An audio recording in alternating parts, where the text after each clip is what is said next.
Hello guys, welcome back to our channel Gulia classes. कल जब हमने बौद्ध धर्म को पढ़ा था और आज हम करने जा रहे हैं जैन धर्म। हमने जो है जैन धर्म से जो questions exam point of view से इंपॉर्टेंट होते हैं और जो बार बार रिपीटेडली पूछे जाते हैं उनको जो नोट डाउन कर दिया है और जो हम इनको जो है सीरीज वाइज जो पढ़ते जाएंगे और उनकी इमेजिन भी साथ साथ करते जाएंगे ताकि जो लॉन्ग टर्म तक हमारे दिमाग में बने रहे और हम जो है क्वेश्चन गलत ना करें एग्जाम के समय पर। जैसे ऋषभ देव जैन धर्म के प्रथम तीर्थंकर थे और संस्थापक थे, इनका चिन्ह बैल था। देखिए जैन धर्म के अंदर जैसे हिंदू धर्म के अंदर साधु कहते हैं, सन्यासी कहते हैं, तो ऐसे इनके अंदर शब्द यूज किया जाता है तीर्थंकर। तीर्थंकर यानी कि उनके जो प्रथम संस्थापक भी थे और ये तीर्थंकर भी थे, यानी कि इनके जैन धर्म के पहले सन्यासी कह सकते हैं आप, पहले योगी यानी कौन थे? ऋषभ देव। तो इनको कैसे याद रखेंगे? ऋषभ देव से हमें फीलिंग आ रही ऋषि मुनि की, यानी कि कोई ऋषि ही किसी धर्म की स्थापना कर सकता है, यानी जैन धर्म की स्थापना एक ऋषि ने की थी। तो हमने जो है दिमाग के अंदर कोड कर लिया कि जैन धर्म के संस्थापक थे ऋषभ देव और प्रथम तीर्थंकर भी थे। इनका सांकेतिक चिन्ह था बैल। इसको कैसे याद रखेंगे कि एक ऋषि मुनि का सांकेतिक चिन्ह क्या होना चाहिए? वो तो गाय पालते हैं, बैल होता है, तो उनका सांकेतिक चिन्ह क्या है? बैल। नेक्स्ट हमारे आगे जैन धर्म के अंदर जो है 24 तीर्थंकर हुए हैं और जो है इनके अंदर जो इंपॉर्टेंट हुआ या जैन धर्म को हम कह सकते हैं ख्याति मिली, वो थे हमारे भगवान महावीर। और उनसे पहले जो बीच वालों के बारे में जो कह सकते हैं 1 से 24 तक कंटिन्यूसली जो इनकी जानकारियां इतनी ज्यादा उपलब्ध नहीं है, लेकिन 23वें और 24वें इनके बारे में, तो 24वें तो भगवान महावीर हो गए, उनके बाद तो जो है कोई नहीं हुए जो तीर्थंकर। ये बहुत ही इंपॉर्टेंट है भगवान महावीर, तो इनके ऊपर ही तो सारा जो जैन धर्म का टॉपिक रहता ही है। लेकिन जो 23वें तीर्थंकर थे वे थे पार्श्वनाथ और इनका सांकेतिक चिन्ह था सांप। तो हम इसको कैसे याद करेंगे पार्श्वनाथ और सांप को? यानी ये थे भगवान महावीर से पहले तीर्थंकर, 23वें तीर्थंकर थे और जो है इनका सांकेतिक चिन्ह सांप है। तो हमने इसको ऐसे कोड कर लिया कि जैसे भोलेनाथ, वो क्या उनके गले में क्या होती है? सांप लटके रहते हैं। तो हमें जो है उससे याद आना चाहिए पार्श्वनाथ। पार्श्वनाथ से हमें याद आ गया कि पार्श्वनाथ का जो सांकेतिक चिन्ह क्या होगा? सांप। और नेक्स्ट हमारे आते हैं भगवान महावीर, जिनके कह सकते हैं इर्द गिर्द जैन धर्म का जो कह सकते हैं प्रचार प्रसार और ये विख्यात हुआ, वो जो है भगवान महावीर जी के कारण ही जो इतना विख्यात हुआ है यह जैन धर्म। तो ये जो है 24वें व अंतिम तीर्थंकर थे और उनका सांकेतिक चिन्ह था शेर, यानी भगवान महावीर के कारण इतनी ख्याति मिली तो इनको कहा जाता है, यानी कि इनका सांकेतिक चिन्ह क्या होना चाहिए?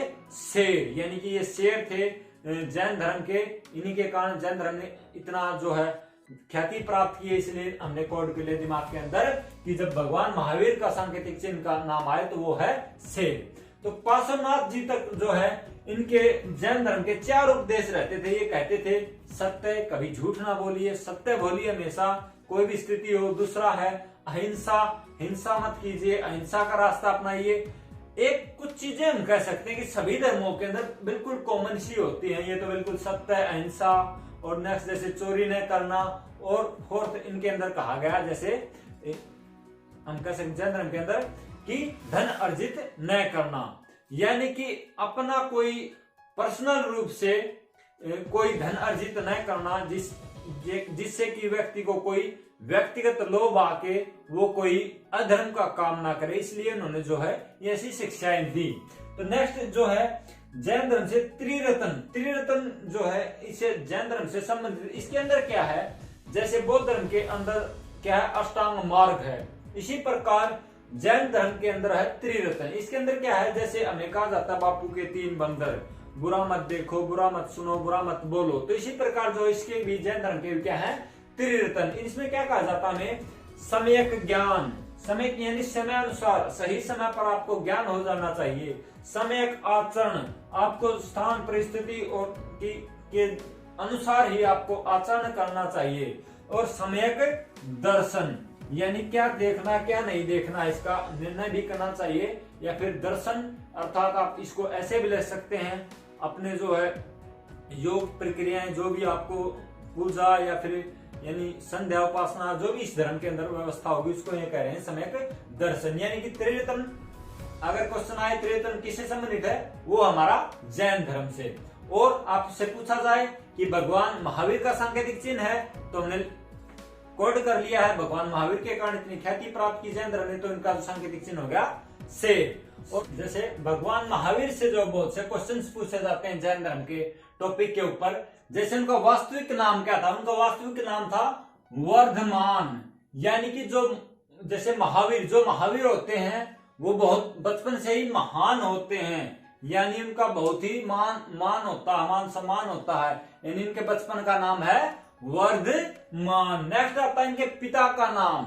ऐसा पुत्र होगा जिसका तो होगा पिता कैसा होगा, सिद्ध पुरुष होगा, यानी इनके पिता का नाम है सिद्धार्थ। और जब हमने बौद्ध धर्म किया था तो उसके अंदर क्या था, जो महात्मा बुद्ध, उनके बचपन का नाम सिद्धार्थ था, उनके पिता का नाम शुद्धोधन था। तो इनको ध्यान रखना है, यानी कि इनके तो पिता का नाम सिद्धार्थ है और महात्मा बुद्ध का बचपन का नाम सिद्धार्थ था। यानी कि इनको थोड़ा कंपैरिजन करके जो है जैन धर्म और बौद्ध धर्म को पढ़ना है आपको। माता का नाम था इनका त्रिशला, यानी इससे हम कैसे कोड करेंगे, इनकी माता का नाम है त्रिशला। जैसे आपको पता त्रिशूल, त्रिशला से फीलिंग है त्रिशूल की, यानी जिसका पुत्र ऐसा महान है, महावीर है, तो उनकी माँ भी क्या है, त्रिशूल उठाए रहती हैं, यानी इनकी माता का नाम है त्रिशला। और इनका वंश है जंत्रिका। जिस महावीर ने इतनी जनता को जीना सिखाया, तो उनका वंश कैसा है, जंत्रिका, क्षत्रिय वंश है। इनकी पत्नी का नाम यशोदा है।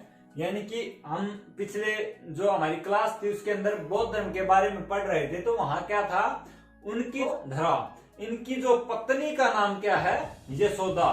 हमने वहां पर कोड किया था, जैसे यशोदा का नाम दलाला ऐसे करके, तो इनकी पत्नी का नाम क्या है, यशोदा।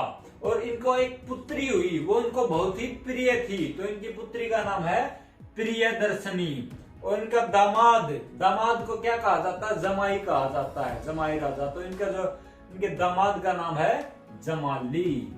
आई होप आप जो अच्छे से इन चीजों को याद कर सकते हैं, ऐसे इमेजिन करना चाहिए हमें, क्योंकि चीजों को एक बार पढ़ो, अच्छे से पढ़ो, इमेजिन करो, और जो उनके पीछे जो स्टोरियां बनाओ, ताकि आपको चीजों को पढ़ना आए। क्योंकि एक टीचर होने के नाते मैं आपको ये जरूर बताना चाहूंगा कि आज ये इम्पोर्टेंट है कि किसी चीज को कैसे पढ़ा जाए, क्योंकि कंटेंट बहुत ज्यादा हो गया है। किस चीज को पढ़ना और उसको कैसे पढ़ना है, ये बहुत जरूरी हो गया है। अगर आप इमेजिन नहीं करते हैं, इमेजिनेशन नहीं करते हैं, साथ साथ अपनी ट्रिक्स नहीं बनाते हैं, अपनी कोई स्टोरी नहीं बनाते हैं उसको याद करने के लिए, तो कुछ समय के बाद इतना डाटा आज हमें पढ़ना पड़ता, तो स्किप हो जाएंगी चीजें दिमाग से, और हम कुछ समय के बाद डाउट में आ जाएंगे, इसका आंसर ये होगा कि ये होगा। और अगर आप इमेजिनेशन से, ट्रिक से इनको याद करेंगे, तो आप जो है भूलोगे नहीं, क्योंकि दिमाग को इंटरेस्ट होता है स्टोरीज के अंदर, और स्टोरीज आप इनके पीछे छोटी छोटी बना रहे हैं। इनका जन्म स्थान है कुंडग्राम, वैशाली, बिहार के अंदर। यानी कि एक बड़े से कुंड कह सकते हैं, उस इनके गांव के अंदर है, जिसके अंदर इनका जन्म हुआ। तो इनका जन्म हुआ है कुंडग्राम के अंदर, वैशाली, बिहार के अंदर। और इनको ज्ञान प्राप्त की घटना कहाँ घटी है, इनको ज्ञान हुआ है जाम्बिका ग्राम, यानी जाम्बिका नाम का कोई गांव है, वहां पर रिजुपालिका नदी के तट पर साल के वृक्ष के नीचे। तो इसको हम कैसे कोड कर लेंगे, जैसे हमने पढ़ा था कि महात्मा बुद्ध को जो है पीपल्स को जो भाषण देते थे उनको ज्ञान प्राप्त होता, तो इनका वो जो है पीपल के पेड़ के नीचे बैठे हुए थे। तो भगवान महावीर से हमें क्या फील आ रहा है, महावीर स्ट्रॉन्ग, और जो साल का वृक्ष होता है उसकी लकड़ी बड़ी ही मजबूत होती है, स्ट्रॉन्ग होती है। तो इसलिए जो भगवान महावीर को ज्ञान प्राप्त हुआ वो हुआ है साल के वृक्ष के नीचे। और रिजुपालिका नदी, यानी भगवान महावीर क्या है, ऋषियों जैसे व्यक्ति हैं। तो ये किस नदी के किनारे बैठे हुए थे, रिजुपालिका नदी के किनारे। यानी और गांव है जाम्बिका, जाम्बिका गांव में गए, यानी कहा जा रहे थे वो, किसी गांव में कहा जा रहे थे, तो जा रहे थे तो जाम्बिका ग्राम में जा रहे थे। और वो ऋषि थे, तो एक रिजुपालिका नदी के किनारे बैठे, उनका नाम महावीर था। महावीर पड़ा तो वो जो है एक मजबूत लकड़ी होती है साल के वृक्ष की, तो यानी उनको ज्ञान प्राप्त हुआ साल के वृक्ष के नीचे। उनकी मृत्यु हुई है 468 ईस्वी पूर्व। ये शायद 499 भी है इनका जन्म, कहीं कहीं लिखा है 499 ईस्वी पूर्व भी कहा जाता है। 468 ईस्वी पूर्व जो है इनकी कहते हैं मृत्यु हुई है नालंदा के पावापुरी के अंदर। यानी कि लगभग इनका उम्र निकाले हम तो 68 और ये लगभग 32 साल, और ये हमारा हो गया 32 और शायद 40 ही होगा, यानी कि ये लगभग 70-80 की ही उम्र थी। तो एस्टिमेटेड 540 ही है इनका जो है जन्म हुआ है। ये लगभग 70 की उम्र के आसपास या थोड़ा बहुत ऊपर ही थे 70 से, तो तब इनकी मृत्यु हुई थी। इनकी मृत्यु हुई नालंदा के पावापुरी के अंदर, यानी कि जीवन पूरा हो गया था इनका, जीवन पूरा हो गया था 468 ईस्वी पूर्व। तो इनका जो मृत्यु हुई नालंदा के पावापुरी के अंदर, जीवन पूरा हो गया तो पावापुरी के अंदर इनकी मृत्यु होगी। जैन धर्म के धार्मिक स्थल, इसके बारे में जो क्वेश्चन है रिपीटेडली बहुत बार आता है। वैशाली पावापुरी, वैशाली के अंदर इनका जन्म हुआ है, पावापुरी के अंदर इनकी मृत्यु हुई है। दोनों स्थान बिहार के अंदर है। और एक क्वेश्चन पूछा जाता है दिलवाड़ा मंदिर माउंट आबू राजस्थान। इससे अगर आपको मैं कहूं सबसे इंपॉर्टेंट क्वेश्चन है जो बहुत ज्यादा बार पूछा गया है एग्जाम्स के अंदर, मैंने भी कई बार एग्जाम दिए तो कई बार जो इसको सामने देखा इस क्वेश्चन को रिपीटेडली बहुत ज्यादा आता है जैन धर्म से, यानी दिलवाड़ा मंदिर माउंट आबू राजस्थान जो है जैन धर्म से संबंधित है ये मंदिर। और यहाँ पर एक खास बात है कि यहाँ पर जो है जैन धर्म के प्रथम तीर्थंकर ऋषभ देव की मूर्ति लगी हुई है, इसीलिए जो है माउंट आबू मंदिर प्रसिद्ध है। और कुछ और पॉइंट्स जो है जैन धर्म से आपके लिए नोट डाउन कर देते हैं, और आप ऐसे ही जो इमेजिन करके चीजों को पढ़िए, याद कीजिए, लॉन्ग टर्म तक आपके दिमाग के अंदर रहेंगे। हमारी वीडियोज को लाइक कीजिए, अगर आपको पसंद आ रही तो उनको शेयर भी कीजिए, और जो है अपने दोस्तों से और खुद भी जो है चैनल को सब्सक्राइब कीजिए, ताकि हमारा जो है हौसला बढ़े, कॉन्फिडेंस आए, और आपको अच्छी लगे तो वीडियोज को लाइक भी करते रहिए, ताकि हम आपके लिए और अच्छी वीडियो लेके आए। कुछ और पॉइंट्स जो है आपके लिए नोट डाउन करते हैं। दिलवाड़ा मंदिर, दिलवाड़ा मंदिर जो है राजस्थान के माउंट आबू के अंदर है। ये क्यों इंपोर्टेंट है, जैसे मैंने आपको बताया, यहाँ पर ऋषभ देव की मूर्ति है जो कि जैन धर्म के प्रथम तीर्थंकर थे और जो संस्थापक भी थे। दिलवाड़ा मंदिर का निर्माण जो है गुजरात के राजा भीमदेव के मंत्री विमल शाह जी ने करवाया था। जैन धर्म वाले जो है ऋषभ देव को जो है, ऋषभ देव के पुत्र किसको मानते हैं, बाहुबली को। कैसे हम याद रखेंगे, ऋषभ देव के पुत्र। ऋषभ देव कौन है, वही जो जिन्होंने स्थापना की है जैन धर्म की और प्रथम तीर्थंकर हैं, उनके पुत्र बाहुबली, यानी ऋषि का पुत्र कैसा होना चाहिए, बाहुबली। भगवान महावीर अपना धार्मिक उपदेश अर्धमागधी, यानी कि जो वहां की प्राकृतिक भाषा थी उसी के अंदर दिया करते थे। यानी कि जैसे भगवान बुद्ध की भाषा पाली, वो वहां की क्या थी, एक प्राकृतिक भाषा थी, यानी जनमानस को उन्हीं की जो है भाषा के अंदर वो जो है शिक्षाएं दिया करते थे, बजाय कि संस्कृत या किसी और जो है भाषा के, ताकि जनमानस को अच्छे से उनकी बातें उन्हीं की भाषा के अंदर समझ में आ सके। और पहली जैन संगति, यानी पहली जैन संगति बुलाई गई है पाटलिपुत्र, यानी वर्तमान के पटना के अंदर। और दूसरी जैन संगति बुलाई है वल्लभी, गुजरात में। यानी इसको कैसे याद करेंगे हम, पहली संगति तो जो राजधानी के अंदर बुला ली, बिहार के अंदर ही इनका जन्म हुआ था। तो यानी कि दूसरी जो संगति वल्लभी, यानी वल्लभी से हमें कोड रखना, वल्लभ भाई पटेल। वल्लभ भाई पटेल कहां से थे, गुजरात से। तो यानी दूसरी जैन संगति वल्लभी गुजरात में जो है जैन धर्म की गई। चंद्रगुप्त मौर्य, जिन्होंने जो है अखंड भारत, यानी अखंड भारत का जो साम्राज्य जिन्होंने जो है इकट्ठा किया, अखंड भारत को जो है जोड़ा, तो ऐसे महान राजा चंद्रगुप्त मौर्य ये जो है जैन धर्म को मानने वाले थे। और हम जो इनके बारे में पढ़ेंगे भी कि ये जैन धर्म, इनकी जो मृत्यु हुई थी वो चंद्रगिरी की पहाड़ी पर भी ये जब गए थे तो जैन धर्म के एक कह सकते हैं महान व्यक्ति के साथ ये वहां पर गए थे उस वक्त। और तो जैन धर्म की कह सकते हैं जिस प्रकार ये शरीर त्याग करते हैं उसी प्रक्रिया से इन्होंने भी अपना शरीर त्याग किया था। वो हम जो चंद्रगुप्त मौर्य पढ़ेंगे आगे तब करेंगे। 298 ईस्वी पूर्व जैन धर्म जो है 2 भागों में बट गया, लेकिन हर धर्म की यही समस्या रही है। जैसे हमने पहले पढ़ा बौद्ध धर्म, वो भी जो है भगवान बुद्ध के बाद जो है 2 भागों में बट गया, क्योंकि मैंने कहा था कि जैसे ही कोई आत्मज्ञानी योगी व्यक्ति चला जाता है उसके बाद तो कहीं ना कहीं फिर कह सकते हैं कि कुर्सी का और चौधर का रोड़ा हो जाता है। वही जो इसके अंदर हमें देखने को मिला।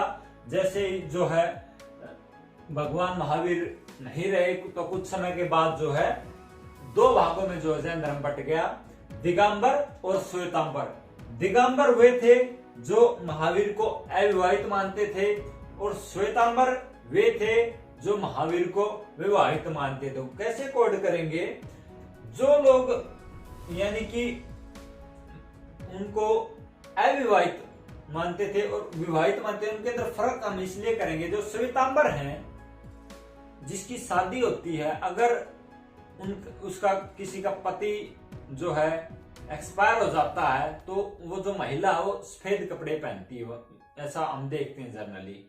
तो हम ऐसे कोड कर लेते हैं श्वेतांबर, तभी तो श्वेतांबर होंगे ना ये जो सफेद कपड़े पहनेंगे जब विवाह कर रखा हुआ है, यानी श्वेतांबर उनको मानते हैं विवाहित और जो दिगंबर उनको जो मानते हैं अविवाहित। इस प्रकार से हमें इस बात को ध्यान रखना है थोड़ा इमेजिनेशन करके।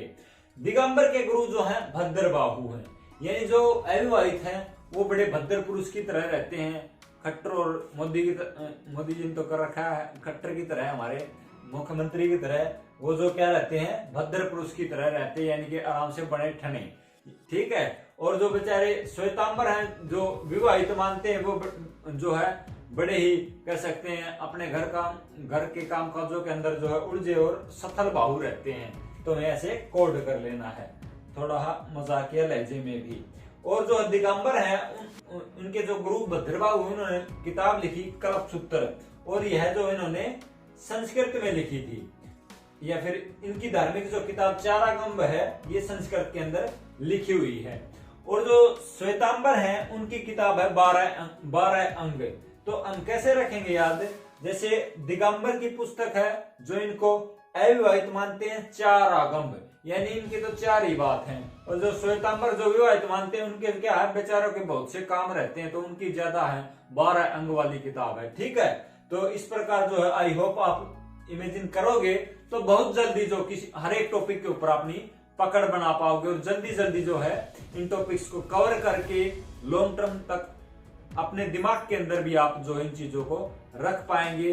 और जैसे आप घूमते फिरते इन चीजों को याद कर सकते हैं इमेजिन करने के बाद, और जो अपने नंबर्स जो आप एग्जाम के अंदर अगर क्वेश्चन आता है तो इससे आप इजीली ऑप्शन देख के उनको कर पाएंगे।